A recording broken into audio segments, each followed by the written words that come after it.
La unidad 3 entonces se titula El progreso de la ciencia. Van a tener, como en todas las unidades, una ficha de cátedra, un listado de bibliografía, y bueno, más adelante pondremos una actividad de evaluación, una actividad de seguimiento. Por el momento no. Estamos en una especie de transición entre la unidad 2 y la 3. Y yo siempre me gusta comenzar esta unidad preguntándoles a ustedes si para cada una de ustedes la ciencia progresa y de qué forma lo hace. A ver quién se anima a responder. ¿Progresa la ciencia? En lo que, en particular, en mi experiencia personal que laburo en la parte de salud, sí podemos decir que hay un progreso porque hay tratamientos para enfermedades que antes no había. Todo eso es producto de la derivación de los resultados de investigaciones, de observación y todo lo demás. También en lo que es la tecnología y todo eso, se ven avances permanentemente. Como avances tomo todo lo que es para mejorar la vida del ser humano, ¿no? En el tratamiento de las enfermedades, por ejemplo, esta opción que tenemos de poder tener clases virtuales online, creo que también es un avance de la ciencia y de un montón de cosas. Bien, avances tecnológicos o técnicos derivados de nuevos resultados científicos, sí. Ahí Pablo dice que sí, por el chat. Eh, Siempre avanza hacia adelante, digamos, siempre avanza en una única dirección, no retrocede. ¿Qué piensan acerca de esto?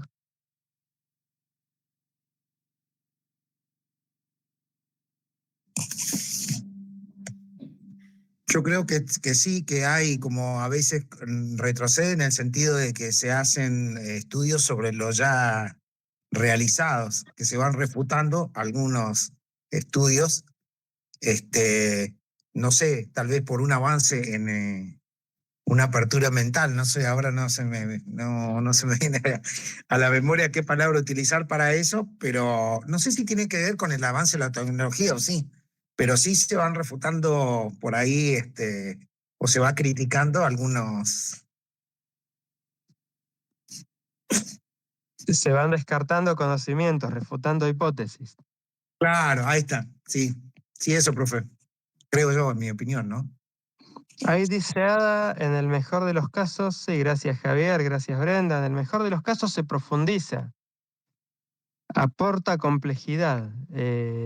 No sé si podría profundizar un poquito, sería buenísimo si puede abrir el micrófono y comentar a qué se refiere.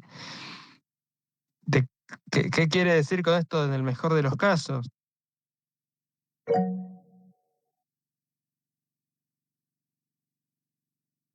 Y ahí la tenemos a Lucía que quiere hablar también.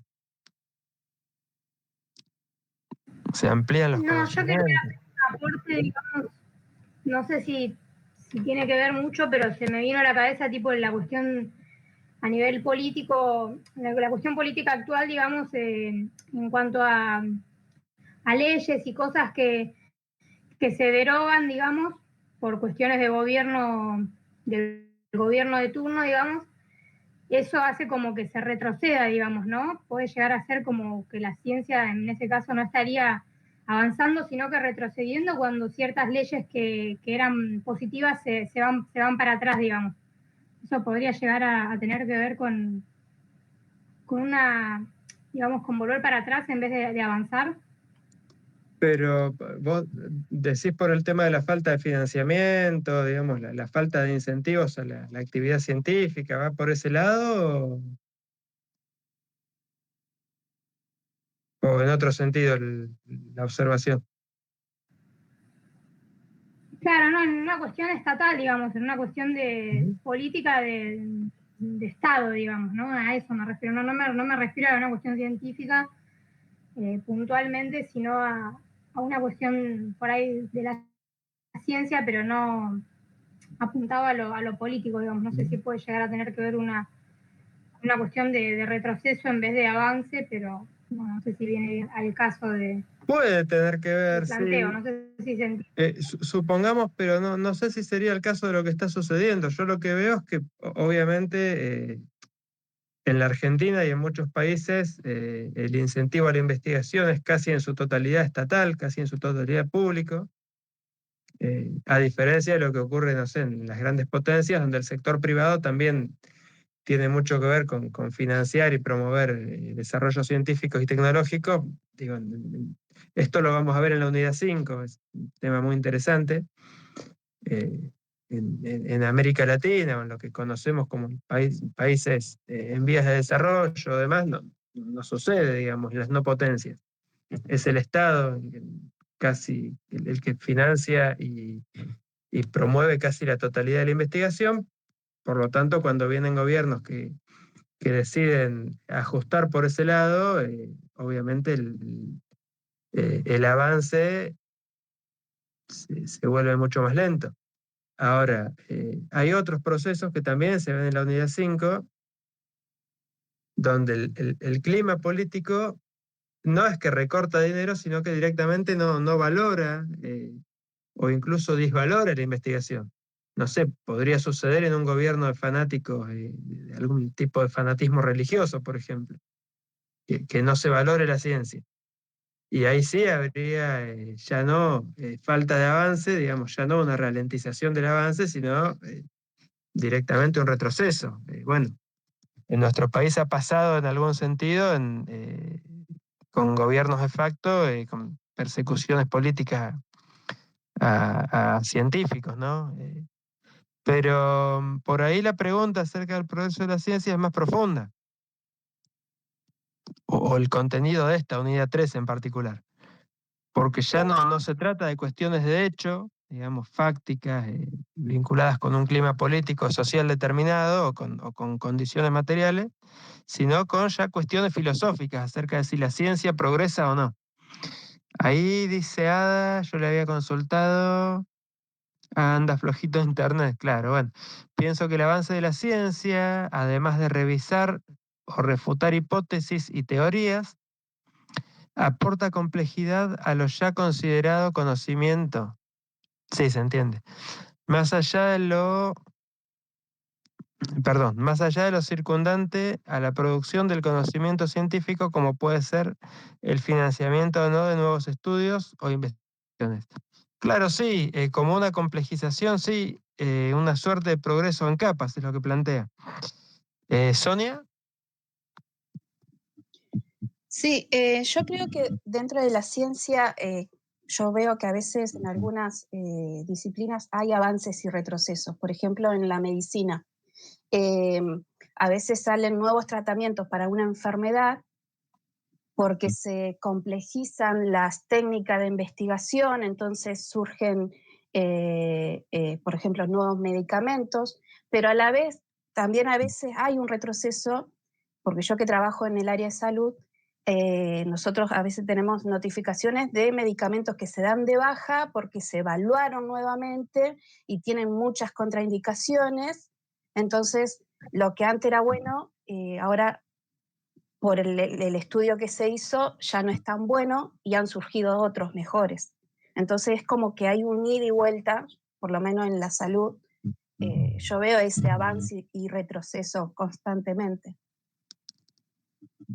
Está bien un avance basado en el descarte de algunos conocimientos y su reemplazo por otros, También, sí, sí, sí. pero dentro de la misma línea. Bien. ¿Y alguien piensa que no hay que la ciencia no progresa? Ahí dice Ada, pero el retroceso no es parte del proceso de investigación. Claro, sí. La refutación de conocimientos, ahora lo vamos a ver. Estas idas y vueltas no son parte de la construcción del conocimiento. Sí, claro, sí desde una perspectiva, que es el falsacionismo. Todo esto yo me gusta abrir con una pregunta para ver qué piensa cada uno, qué preconceptos trae cada uno, qué conocimientos previos, y después vamos a ver qué es lo que decían algunos epistemólogos, ¿no? La ciencia progresa por conjetura y refutación, dice Liz o Maribel. pero no retrocede. Tiene errores o experimentos fallidos que permite corregir y avanzar, forma parte del proceso. Claro, es todo el carácter falible de la ciencia. El carácter falible o falsable. No es un conocimiento acabado, sino que se va perfeccionando, se va complejizando, a veces se acumula y a veces progresa por descarte. ¿Alguien cree que no? Digo, ¿alguien cree que no hay progreso? Profe, No hay avance. No, no puedo- ¿podría repetir la pregunta porque justo se tildó el internet? Si alguien cree que no hay progreso, que no hay posibilidad o que no hay verdadero progreso en la ciencia.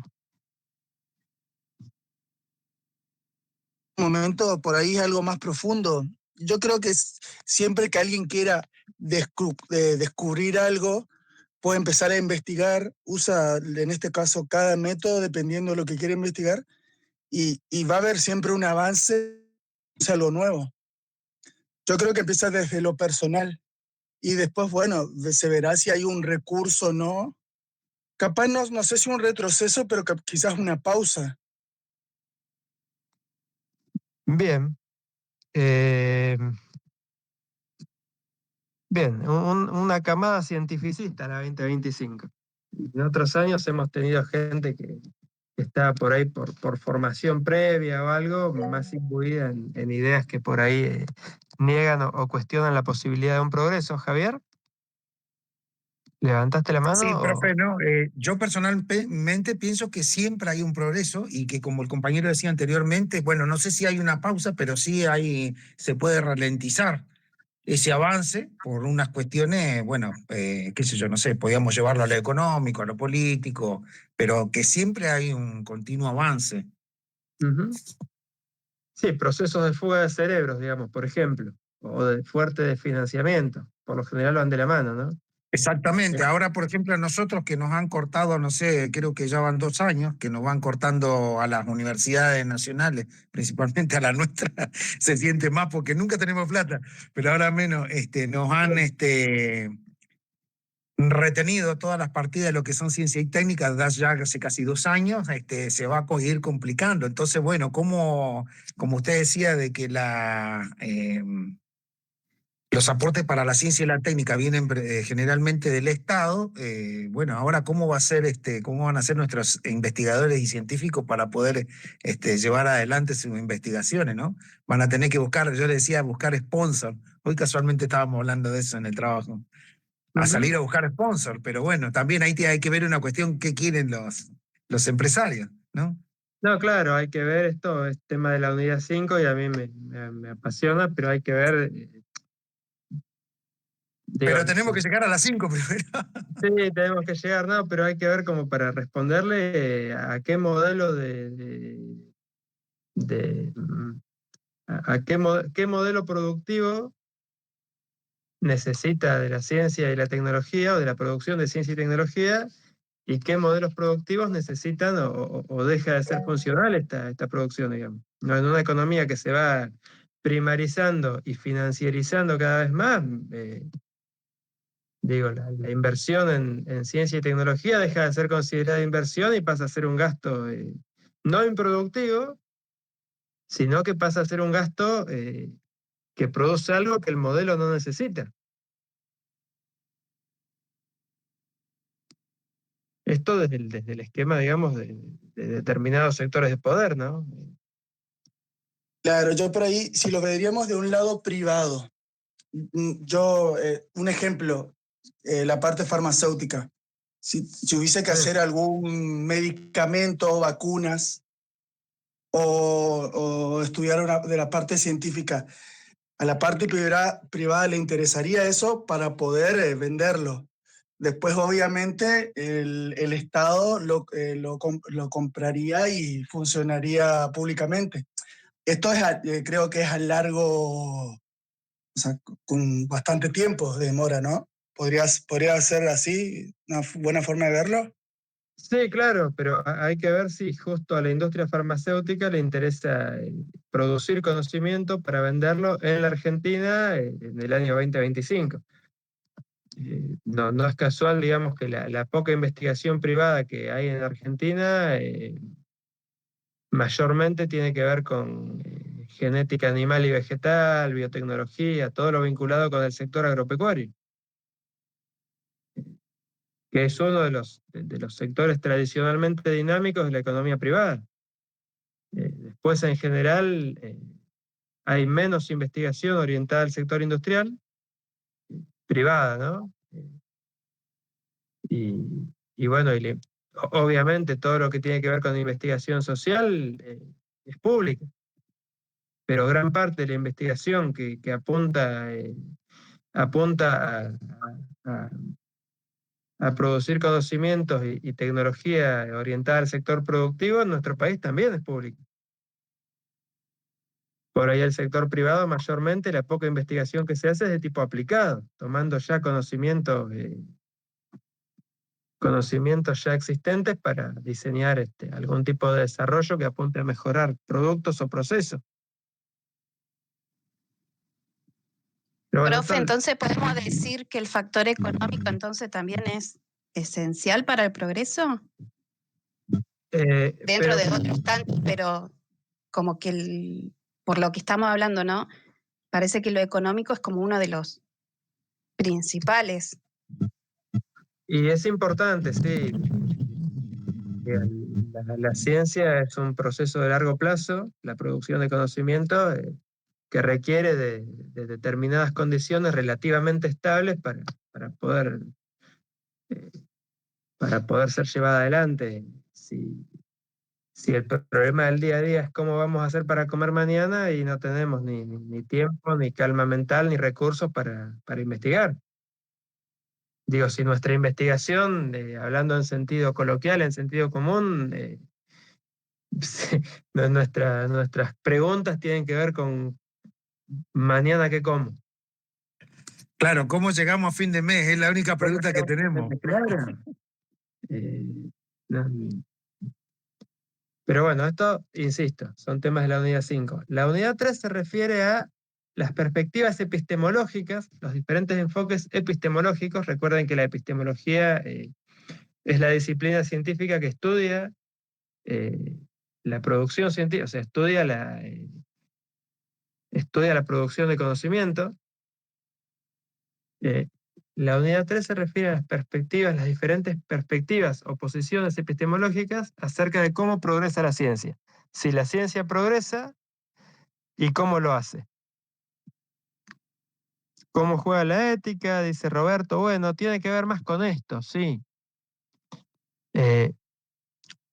Un gran ejemplo, dice Pablo, es el CONICET, en lo que se refiere a la a la inversión del Estado en la ciencia, claro. Pero, de nuevo, el tema de esta unidad no se refiere a qué ocurre en la realidad concreta, sino a qué puede ocurrir desde un punto de vista filosófico. Entonces, dijimos ya que la ciencia moderna surge hacia el siglo XVI o XVII, cuando se dejan de lado explicaciones de tipo sobrenatural eh, o especulativo, y se empiezan a buscar explicaciones empíricas acerca del comportamiento de los objetos del mundo real, o de los fenómenos del mundo real. Tienen un gran desarrollo sobre todo lo que hoy conocemos como ciencias naturales, la física, la química, la biología, y en el lapso de 200 o 300 años, para principios del siglo XX, estas disciplinas ya cuentan con cuerpos teóricos sólidos, altamente confirmados, con teorías altamente confirmadas que explican el funcionamiento de buena parte de la realidad del planeta Tierra. De nuevo, en química, en física, en biología, la teoría de la evolución, la mecánica newtoniana, la teoría termodinámica, bueno, explicaciones químicas muchísimas, químicas, geológicas,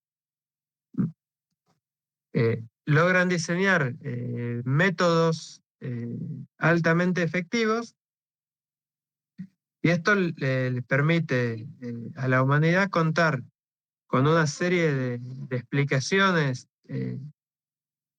acerca del funcionamiento del mundo, podríamos decirlo, un alto grado de conocimiento acerca del funcionamiento del mundo, que permite a partir de estas explicaciones intervenir, permite al ser humano intervenir en el medio, transformar la naturaleza de acuerdo a sus propósitos y también predecir a futuro con un elevado grado de efectividad en las predicciones el comportamiento de estos objetos. ¿Sí? Meteorología, sismología, hidráulica, entre otros, ¿no? Esto, por supuesto, permite un mejor manejo, qué sé yo, desde la producción de alimentos, la construcción de ciudades, navegación, transporte, bueno, permite la producción de muchísima tecnología que transforma rápidamente el paisaje del planeta. ¿Sí? Entonces, digamos, este desarrollo es fundamentalmente espontáneo, ¿sí? Si bien obviamente hay interés de los estados-nación incipientes y también de las empresas, de las industrias, hay interés en promover y financiar la investigación, pero no hay en un principio no hay un desarrollo científico planificado, centralizado. Hay 200 o 300 años de desarrollo espontáneo que dan lugar a lo que describí recién, y llegamos también a un florecimiento de las instituciones académicas y científicas, una proliferación de centros de investigación y de centros universitarios, que comienzan a diseminarse desde Europa y América del Norte hacia el resto del mundo. En el auge de este proceso, a principios del siglo XX, comienza desde la epistemología a tratar de explicarse y ordenarse esto. Y hay un primer enfoque que tiene mucho que ver con este desarrollo espontáneo, que se denomina positivismo lógico o empirismo lógico. ¿Mm? Empirismo, bueno, obviamente por el carácter empírico de la ciencia, y hablamos de ciencia positiva, ¿sí? Cuando se habla de ciencia positiva o de positivismo, se hace por oposición no a lo negativo, sino a lo especulativo, para que entiendan de qué se trata.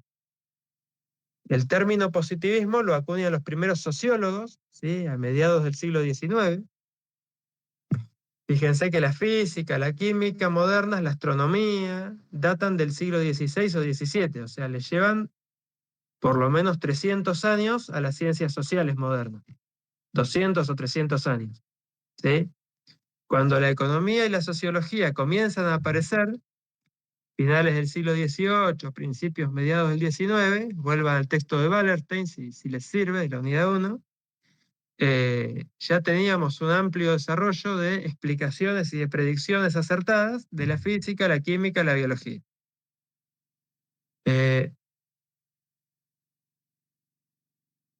Entonces, pretenden trasladar esto a las ciencias sociales, por eso se empieza a hablar de ciencia positiva. Se empieza a describir a la ciencia natural como ciencia positiva porque había dejado de lado las especulaciones.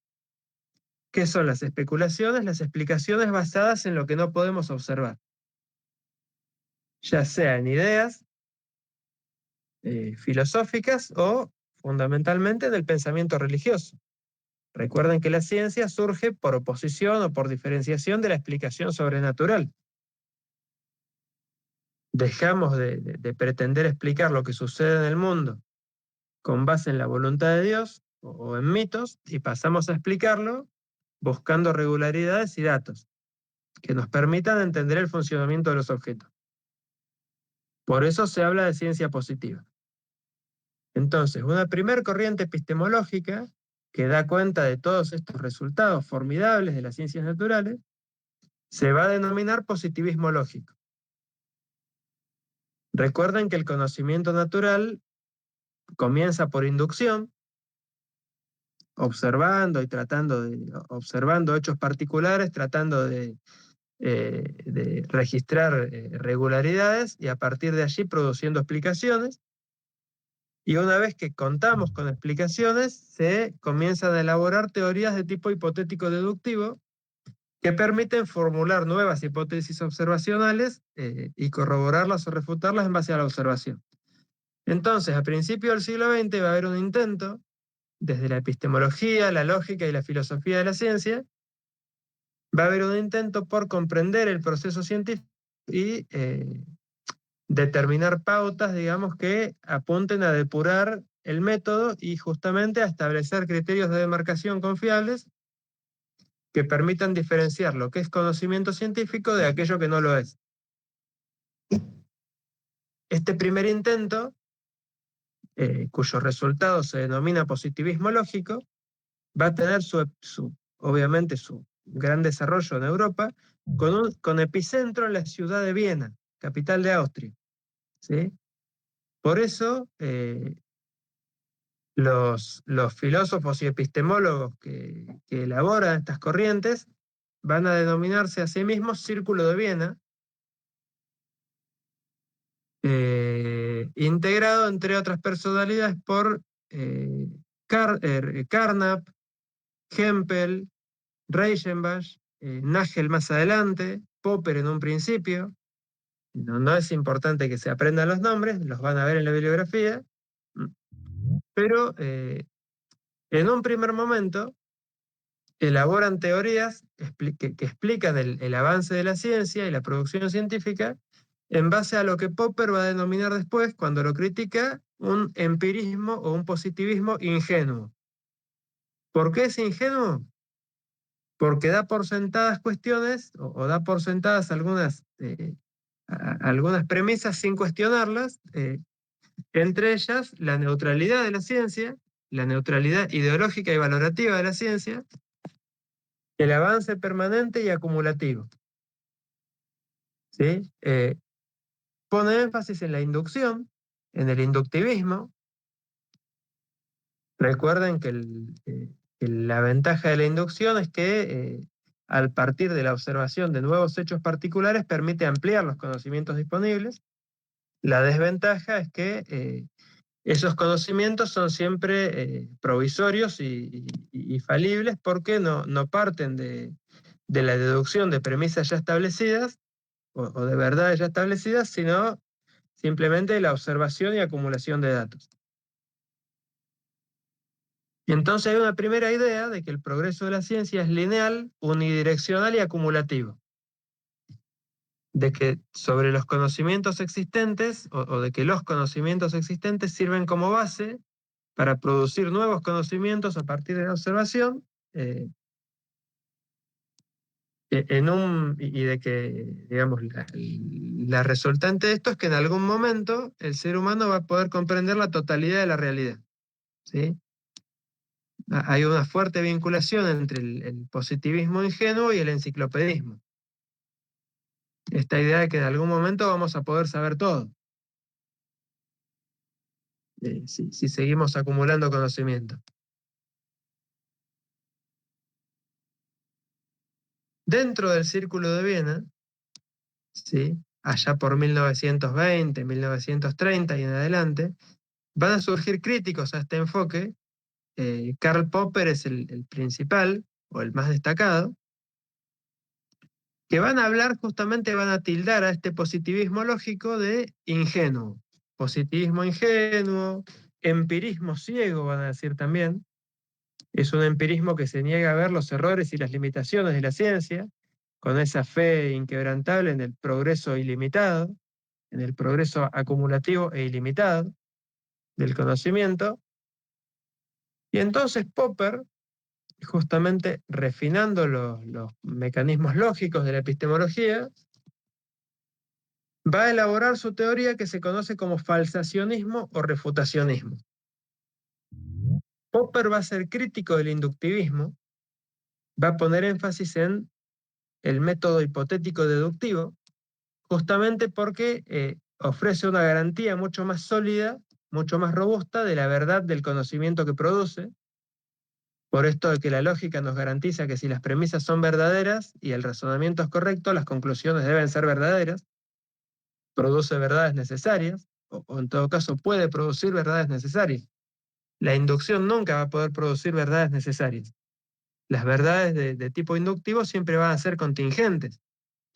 Van a depender de la no refutación. Y siempre existe la posibilidad de que una hipótesis, por más que cuente con un número casi infinito de confirmaciones, pueda ser refutada. Popper va a ser, de alguna forma, exagerado en esto, planteando que una sola refutación invalida una hipótesis y pone en peligro a toda una teoría. Pone en peligro a ser refutada la refutación de una hipótesis, una sola observación que no confirme una hipótesis, pone en peligro o hace temblar a toda una teoría. Entonces Popper va a plantear que sí, que el conocimiento se acumula, pero se acumula por ruptura. O sea que el conocimiento, progresa, ya no por acumulación, sino por ruptura. ¿En qué consiste esta ruptura? En la refutación.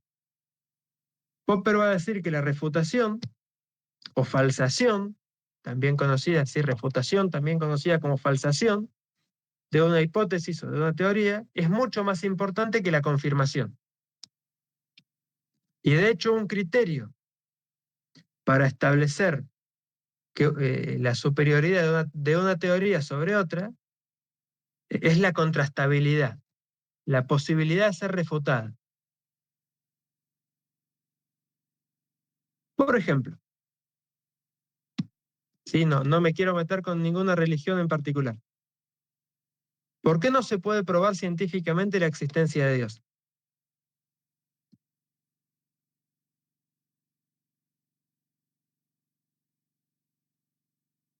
A ver quién lo tiene, o quién tiene una idea acerca de esto.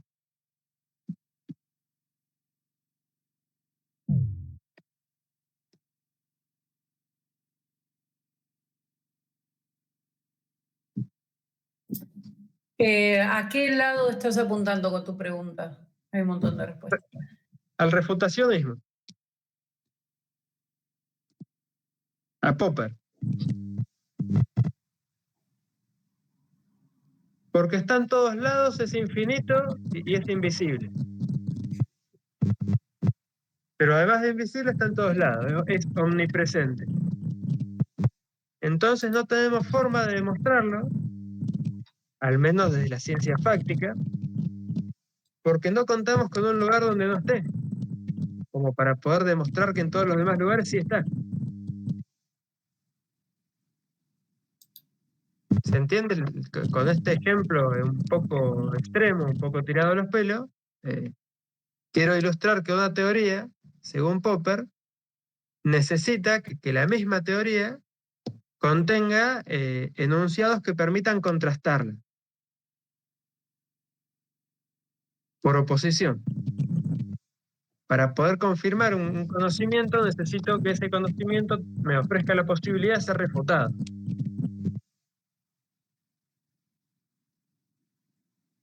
Refutado sería la parte de lo que es cuestionado, ¿verdad? No cuestionado, sino descartado, o sea, negado. Cuando yo digo, mañana va a llover, ¿sí? Mi hipótesis es que mañana va a llover. Esa hipótesis tiene dos posibilidades, o llueve o no llueve. O es confirmada o es refutada, esa predicción.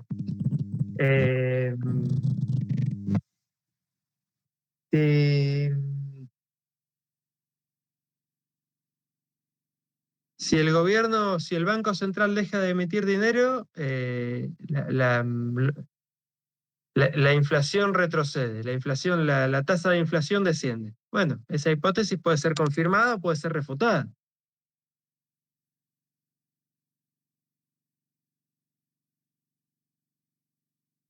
¿Se entiende? Puede ocurrir o puede no ocurrir.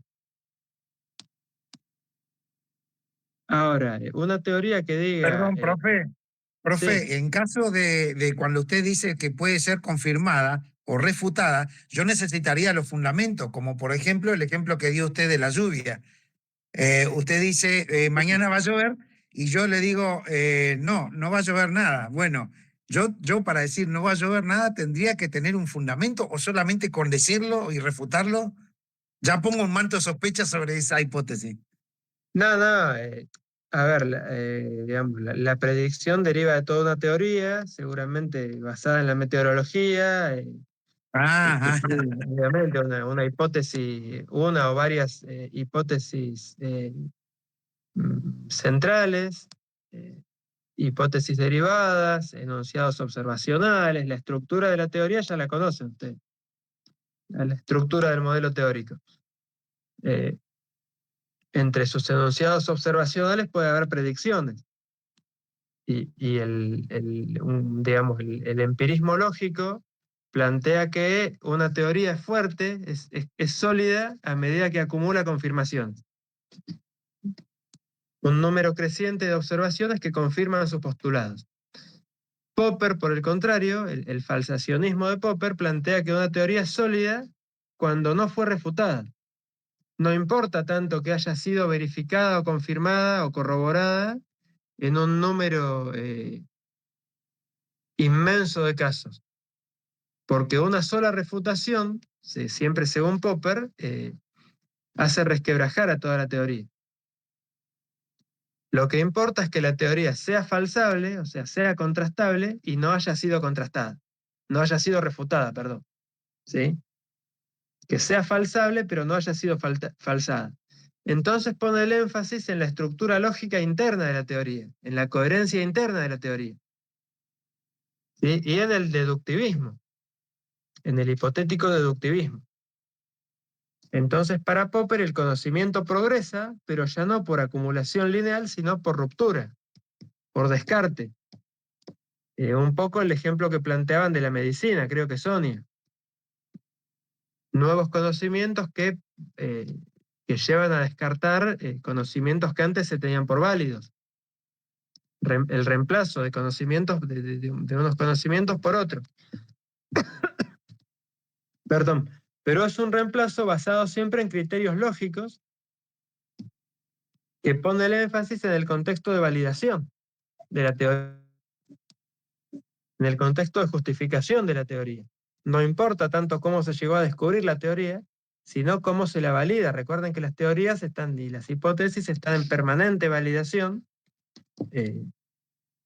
a medida que acumulamos observaciones. La observación nos permite seguir manteniendo que una hipótesis es verdadera o falsarla. No sé, por ejemplo, el tema de la yema de huevo, el consumo de yema de huevo y el colesterol. Sí, en algún momento era desaconsejada por los médicos, después pasó a haber nuevos conocimientos, señalaron que no era la yema de huevo lo que producía el colesterol, bueno, etc. ¿Sí? No tengo bien en claro detalles, pero estas cosas, ¿no? De que primero es fuertemente desaconsejado un alimento o algún tratamiento, lo que fuere, luego se producen conocimientos o se acumulan evidencias que reemplazan ese criterio y así. ¿Sí? Esos son los ejemplos del falsacionismo, ejemplos de aplicación del falsacionismo.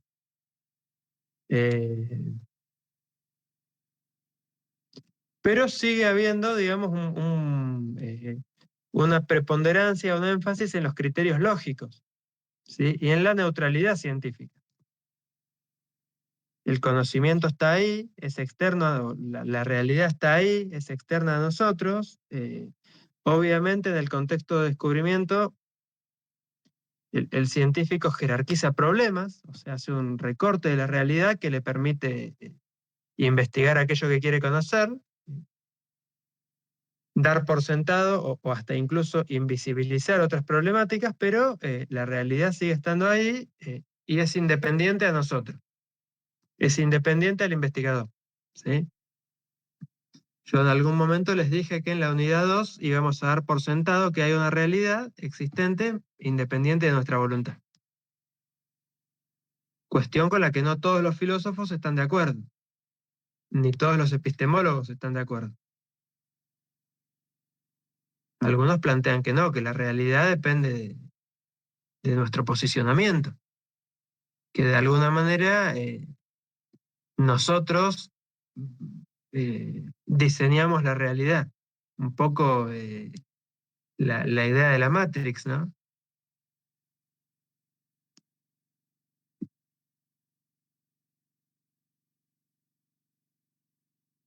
Pero tanto para el Círculo de Viena, el empirismo lógico, como para Popper, crítico del empirismo lógico, primero discípulo y luego crítico que pretende con el falsacionismo, pretende superar las limitaciones del inductivismo y del empirismo lógico. Para ambas posiciones hay una realidad y la labor del científico es neutral. No importa no importa cómo el científico valore lo que ocurre, porque la realidad y el conocimiento de ella es independiente de que yo lo considere bueno, malo, justo, injusto, lindo, feo, ¿sí? De que esté de acuerdo o en desacuerdo con eso. Igualmente lo puedo conocer, porque está ahí por fuera de mí y diseñando o encontrando las técnicas y las herramientas adecuadas, puedo abordar el objeto y conocerlo. De manera externa, ¿sí? El científico se posiciona por fuera del objeto que va a investigar y que pretende conocer. Ahora bien,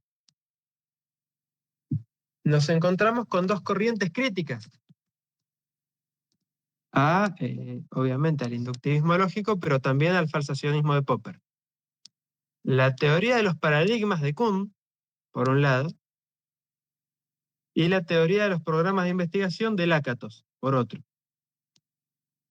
Lakatos va a ser un discípulo de Popper, que luego critica, o sea, pretende elaborar un falsacionismo sofisticado.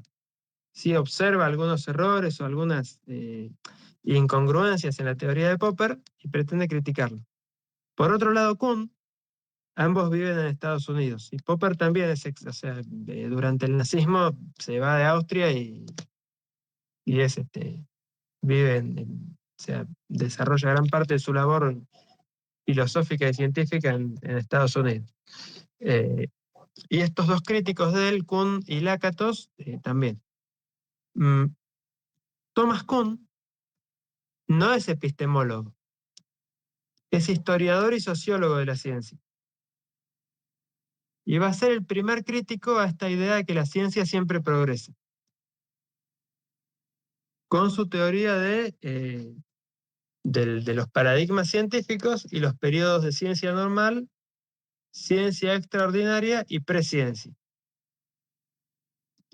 Kuhn toma un recorte histórico mucho más largo y va a decir que el conocimiento progresa, pero no de manera lineal o acumulativa, ni tampoco por descarte y reemplazo de conocimientos que se refutan por nuevos conocimientos dentro de la misma línea. Sino que va a decir Kuhn que el conocimiento progresa por salto, ¿sí? Que en determinados momentos históricos y dentro de una comunidad científica se producen saltos cualitativos que implican el descarte ya no de una teoría, sino de todo un conjunto de conocimientos que le daban sentido al mundo, y el reemplazo por otro. Como sucedió, por ejemplo, en Europa al final de la Edad Media y al comienzo de la Edad Moderna, donde todo el conocimiento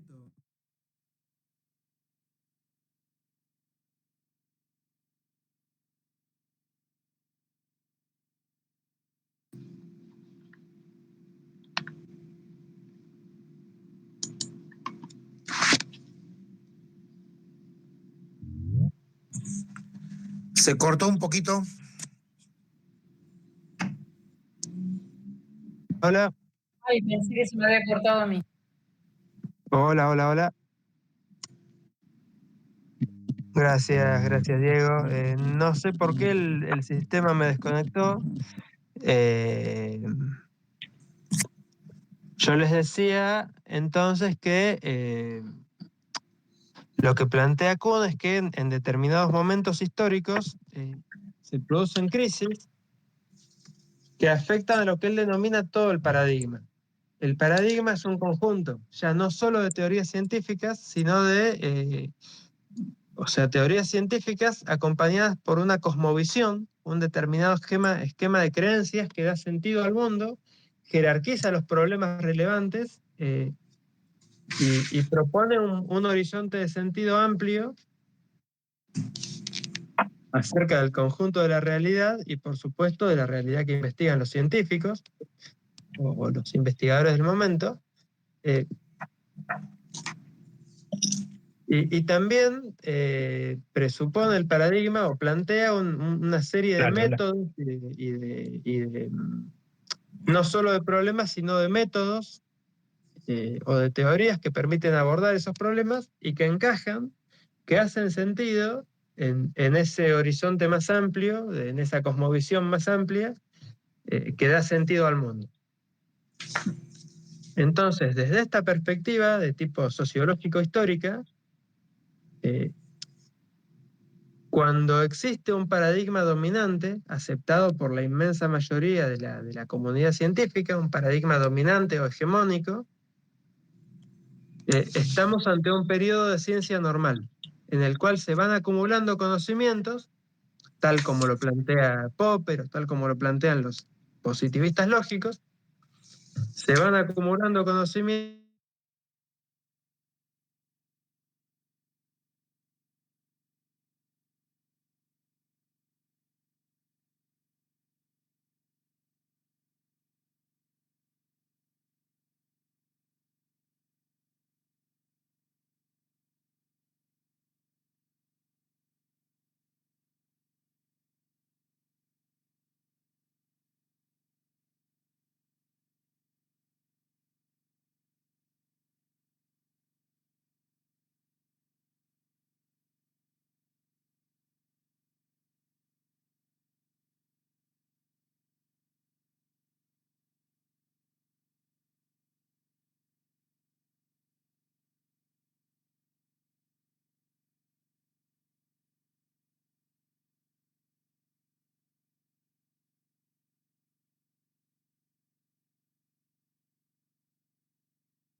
Paradigmas alternativos, y también, digamos, comienzan a tomar protagonismo o relevancia dentro de la comunidad extracientífica, ¿sí?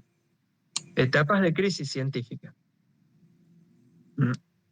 Lo que dice Kuhn es que los paradigmas son incompatibles entre sí, o sea, que no hay lugar para que dos paradigmas convivan, dialoguen. Parten de presupuestos diferentes o contradictorios entre ellos, digamos. O creemos que, a modo de ejemplo, ¿no? O somos creacionistas y terraplanistas, o somos evolucionistas. Es muy difícil encontrar un punto en común entre la teoría de la evolución de Darwin y el creacionismo religioso. No sé si escuchas. Yo tengo como eco, como rebote. No sé si me escuchan bien o estoy con problemas yo de señal. Ah, bien, bien. Sí. Entonces, ante dos o más paradigmas inconmensurables, lo que hay es una decisión política de la mayoría de la comunidad científica, digamos, una decisión, una elección, que no tiene que ver con fundamentos lógicos, no importa si lógicamente un paradigma es superior a otro. Importa que el paradigma resuelva las anomalías que el paradigma anteriormente dominante no podía resolver. Y cambia toda la visión del mundo.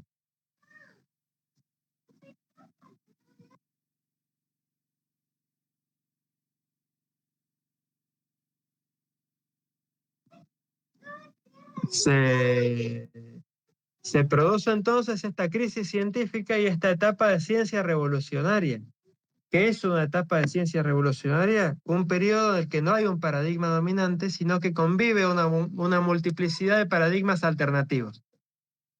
Esto puede producirse para un conjunto de un área disciplinar o puede producirse para el conjunto de la ciencia.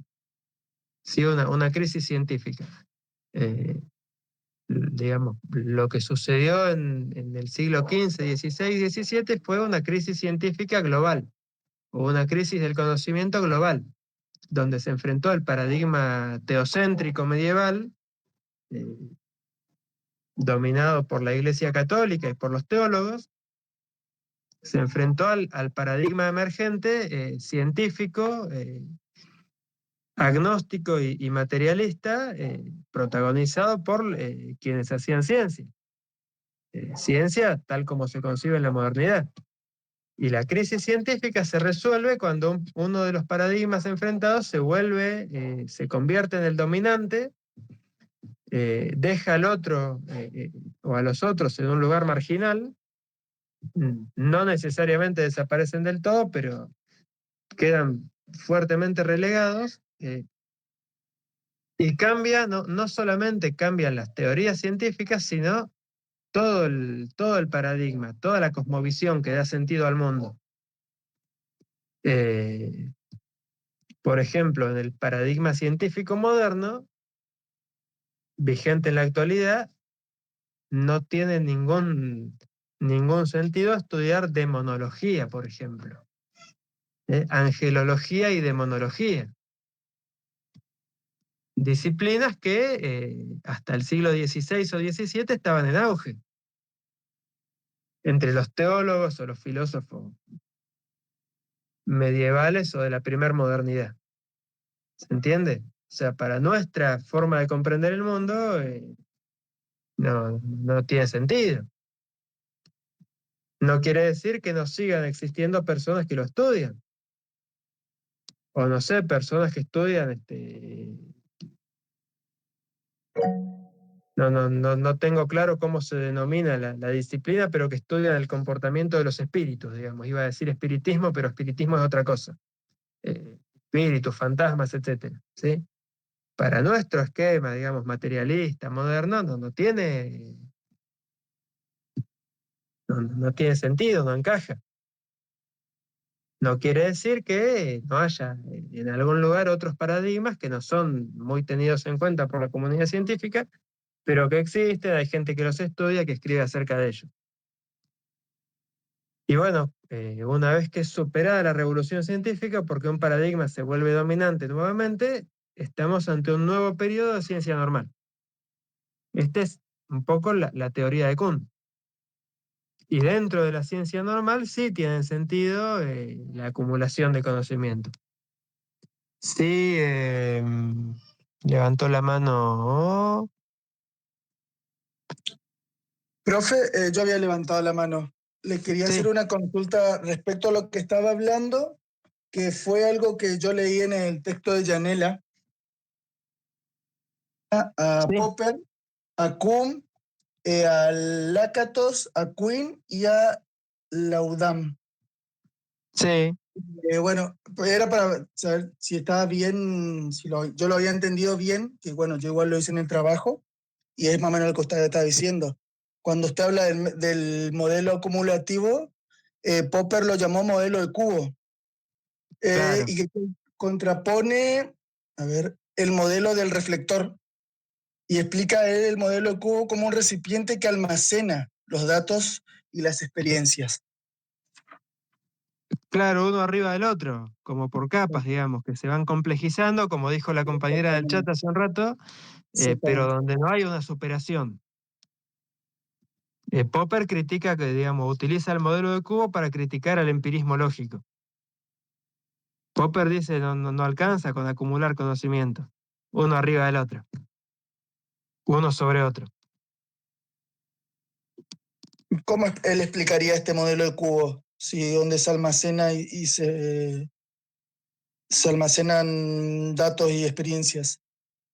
Sí, porque por inducción, digamos, el modelo de cubo es un modelo fundamentalmente inductivista, donde cada vez se van acumulando observaciones y experimentos y investigaciones y se va acumulando, haga de cuenta, un libro infinito. Y usted está escribiendo un libro y no lo revisa nunca. Es un conocimiento que no se revisa a sí mismo. Va acumulando un resultado encima del otro, sin un filtro, sin una selección. Entonces Popper, claro, contrapone el modelo de la linterna, que es un modelo refutacionista. A ver qué dice. Los conocimientos robustos son aquellos que, pudiendo ser refutados, no fueron refutados, pero pueden ser refutados en cualquier momento. O sea, Popper pone mucho énfasis en la provisoriedad del conocimiento científico. Está siempre en tela de juicio. A diferencia del modelo de cubo, que pone el énfasis en la solidez del conocimiento científico. Entonces la ciencia corre el riesgo de volverse dogmática. Nosotros somos los que sabemos porque ya observamos y registramos un montón de datos y los otros no saben nada. Popper que dice, no, nosotros sabemos hasta tanto se descarte lo que sabemos. Tratamos de aproximarnos a la verdad. ¿Recuerdan esa idea que alguien me preguntó? La aproximación, la ciencia como aproximación asintótica a la realidad, pero esa aproximación es siempre provisoria, siempre es riesgosa. Y otro que puse acá, por ejemplo, es de Kuhn, a lo que él denomina ciencia formal, que Sí, sería para efectuar los trabajos unificados en sus objetivos y métodos a largos periodos.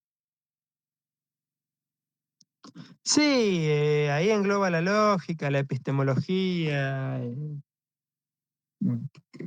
que les hace ocupar un lugar central dentro del paradigma porque son las que definen los criterios lógicos aceptados para llevar adelante la producción de conocimiento.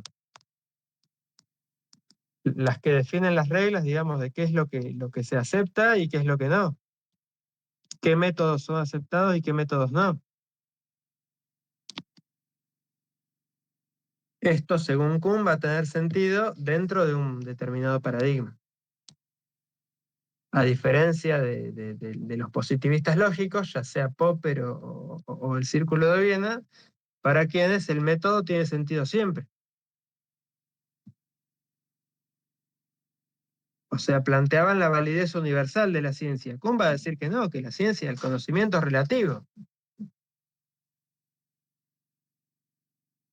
El conocimiento relativo, había conocimientos que eran muy relevantes, muy importantes durante la Edad Media, por ejemplo, y que eran considerados conocimiento válido y valioso, y a los cuales hoy no le damos ninguna importancia.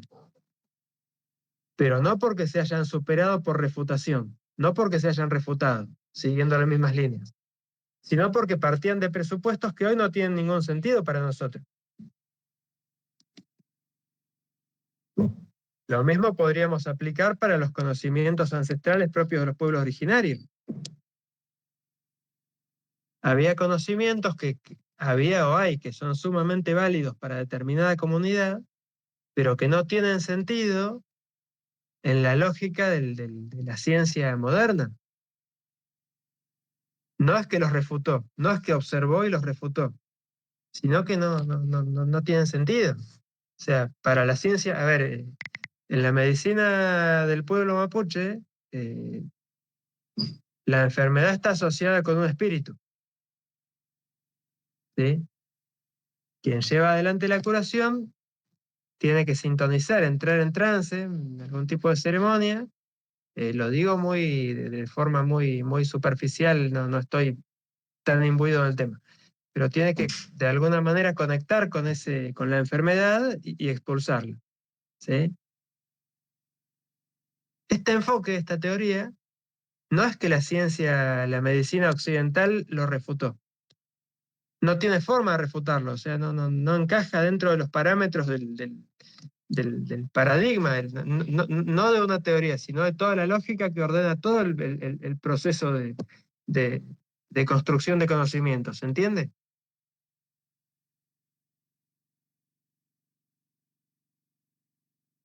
Así como para muchas medicinas ancestrales no tiene sentido, no encaja pensar que el causante de la enfermedad es un patógeno, es un germen, un microorganismo. No ofrecen, digamos, el sistema el sistema de organización de esos conocimientos no ofrece una forma de, de contrastar o de asumir que el problema pueda ser ese.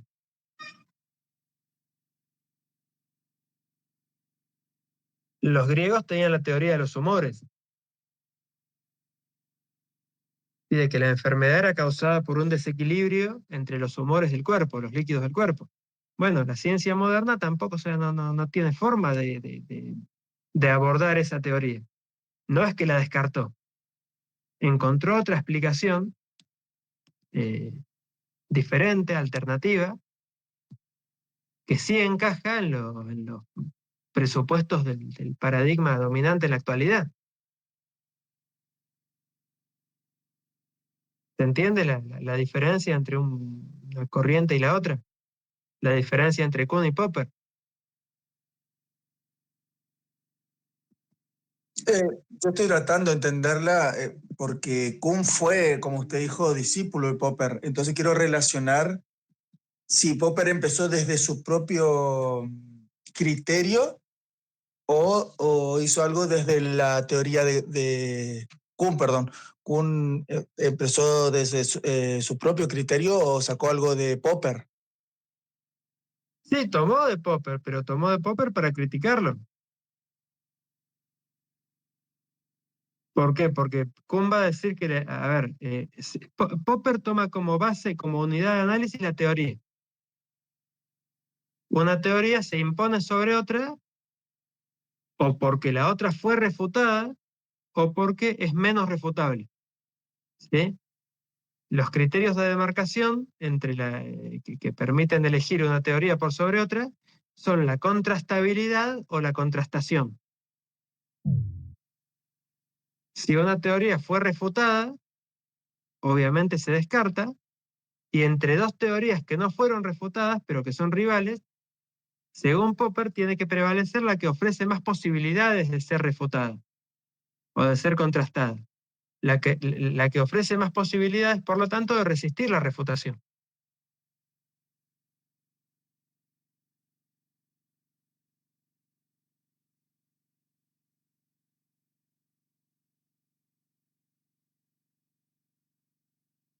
Sí,